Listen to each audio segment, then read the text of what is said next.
ब्रह्म सत्यम सर्वदा। गुरु शिष्य संवाद। विषय नाद क्या है।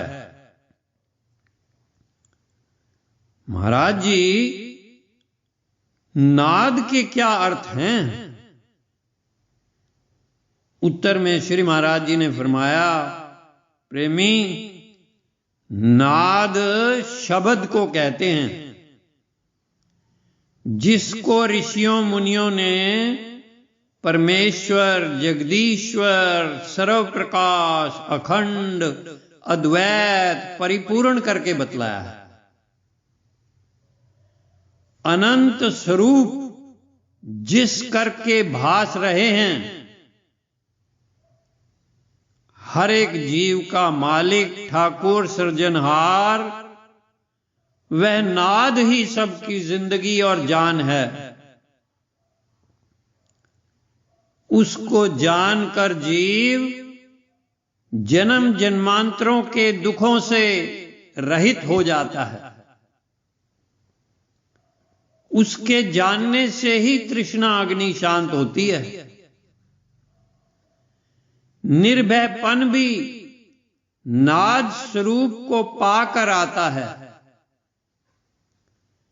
इन स्थूल आंखों से वह अदृष्ट वस्तु नजर नहीं आती। जब तमाम आशा, तृष्णा, कामना से न्यारी होकर नाद स्वरूप में बुद्धि स्थित होती है, तब यह आकार में फंसी हुई बुद्धि निराकार अवस्था को प्राप्त होकर केवल ब्रह्म को अनुभव करती है। उस अवस्था को नाद ध्यान कहते हैं।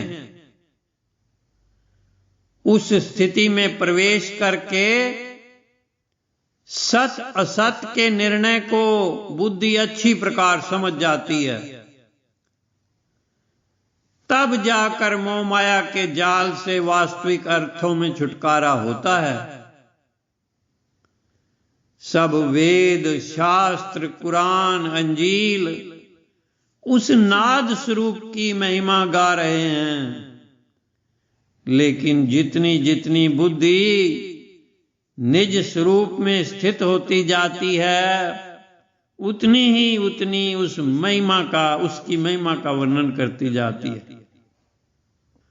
कोई तो इस अवस्था को पाकर खामोश हो जाते हैं और कोई सतपद के मालिक संसारी जीवों के लिए समय निकालकर दया व मेहर करते हैं।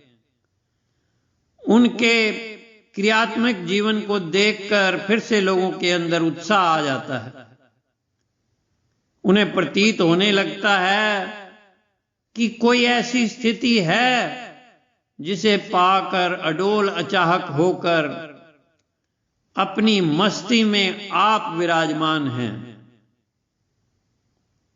उस स्थिति की तलाश ही जीवन का लक्ष्य है। प्रेमियों, यह एक महान कार्य है जिसे संसार में आकर करना मनुष्य के वास्ते परम आवश्यक है।